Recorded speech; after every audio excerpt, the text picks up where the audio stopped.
अस्सलाम वालेकुम dear students.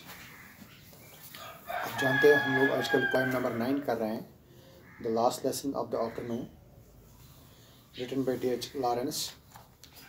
आज हम इस पोएम को थोड़ा फिर से पढ़ेंगे। पेज नंबर 99 पे आपकी बुक के When will the bell ring and end this weariness? How long have they tugged the leash and strained apart my pack of unruly hounds? I cannot start them again on a quarry of knowledge they hate to hunt. I can hold them and urge them no more. No longer now can I endure the brunt of the books that lie out on the desks, a full 3 score of several work that they have offered me. I am sick, and what on earth is the good of it all? What good to them or me I cannot see. So shall I take my last dear fuel of life to heap on my soul and kindle my will to a flame that shall consume their dross of indifference and take the toll of their insults in punishments. I'll not waste my soul and my strength for this. What do I care for all that they do amiss? What is the point of their teaching of mine and of this learning of theirs?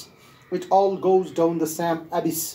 What does it matter to me if they can write a description of a dog or if they can't? What is the point to us both?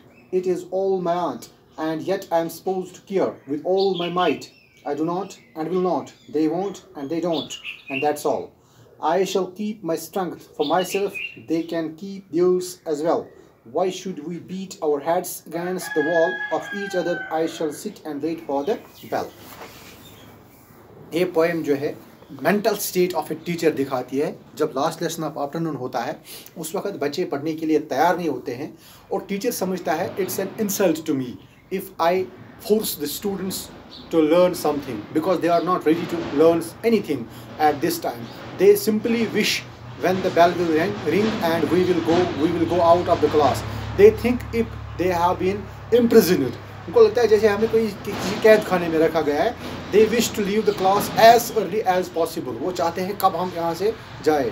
तो teacher कहता है मुझे लगता है ये जो पढ़ाना है ये एक ऐसे बॉटम में जाना, ऐसे होल में जाना है जिसमें कोई बॉटम ही नहीं हो. यानी तिथिस सुनिस दबस मज वासन यत काम ओते आस बकोत वोतुस. ऐसा ही कुछ इस सबक में भी, इस लेसन में भी बताया गया है. तो टीचर कहता है मैं अब चाहता हूँ कि मैं अपनी स्ट्रेंथ अपने लिए रखूँ और ये अपनी स्ट्रेंथ अपने लिए रखे. Why should we beat our heads against the walls? ऐसा क्यों काम करे जिसका कोई मतलब ही ना निकलता, जिसका कोई मकसद ही नहीं निकलता है. तो ये चाहता है कि जो भी है सो भी है, ठीक है ऐसे ही रहेगा.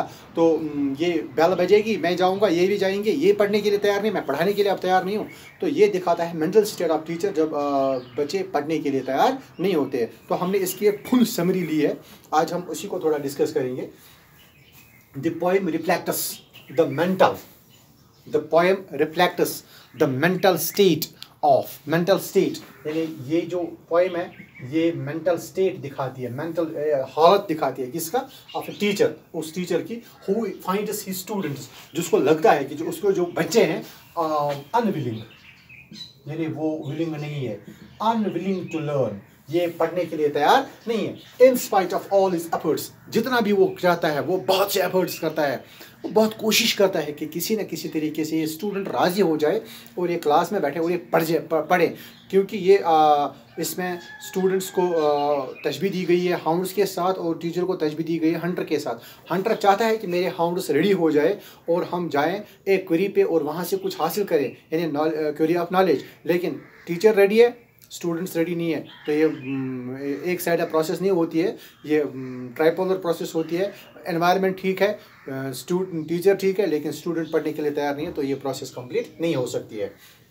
The teacher has come to the, अब टीचर इस नतीजे पे पहुंचा है, कंक्लूजन. थर्ड वाला जो है इसको लगेगा conclusion, come to the conclusion. अब ये टीचर इस नतीजे पे पहुंचा है आखिर पे, that he is engaged in A futile, उसको लगता है मुझे एक ऐसे काम के लिए रखा गया है, फ्यूटाइल एक्सरसाइज, यानी जो बिल्कुल एक्सरसाइज और एक्टिविटी ऐसा काम जिसका कोई मतलब ही नहीं है, जिसकी कोई वैल्यू ही नहीं है, यानी ऐसे काम के लिए मुझे रखा गया है।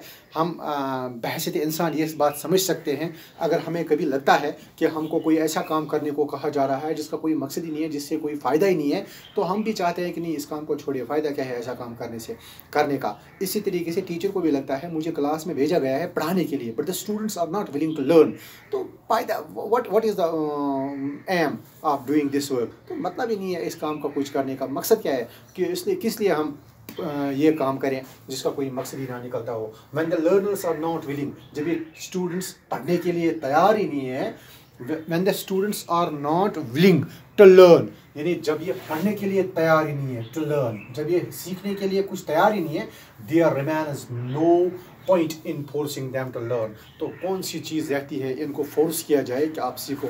अगर हम आज के सिनेरियो में भी देखेंगे, जब बच्चे खुद पढ़ने के लिए तैयार नहीं है, जो वो विलिंग नहीं है, तो क्यों टीचर्स उनको फोर्स करें कि आप पढ़ने के लिए आ जाओ।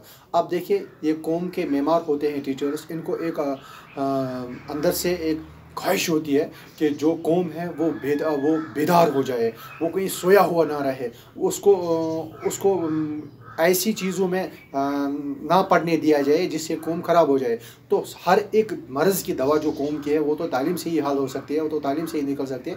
लेकिन बच्चे खुद पढ़ने के लिए तैयार नहीं है, तो टीचर को क्या लगता है क्यों ऐसा काम करूँ मैं जिसका फिर कोई मकसद ही नहीं है। इन्हें मेरा मकसद था इनको कुछ सिखाऊं, इनको कुछ पढ़ाऊं, ताकि आगे जाके खुद अच्छे इंसान बन जाए, सोसाइटी के लिए कुछ काम कर सके। लेकिन ये यहाँ पे टीचर कहता है जब ये पढ़ने के लिए खुद तैयार ही नहीं है, तो मैं क्यों ऐसा काम करूँ जिसका कोई मकसद ही नहीं रहता है। वो पढ़ने के लिए खुद तैयार ही नहीं है, तो कौन सा पॉइंट रहता है इनको फोर्स करने में। Why should I force the students to learn something when they are themselves not ready to learn anything. So the teacher has lost all.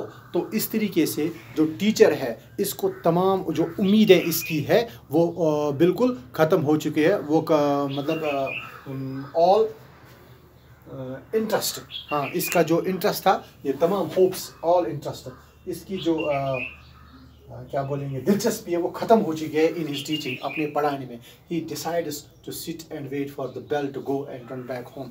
वो चाहता है वो बैठा रहूं बस क्लास में, ऐसे ही इनको फोर्स करके यहाँ रखूं बंद, तब तक पढ़ाऊंगा नहीं, फोर्स करके यहाँ रखूंगा बंद तब तक जब तक बेल हो जाए और ये अपने घर चले जाए, मैं अपने घर को चला जाऊँगा, क्योंकि ये इस वक्त पढ़ने के लिए तैयार नहीं है।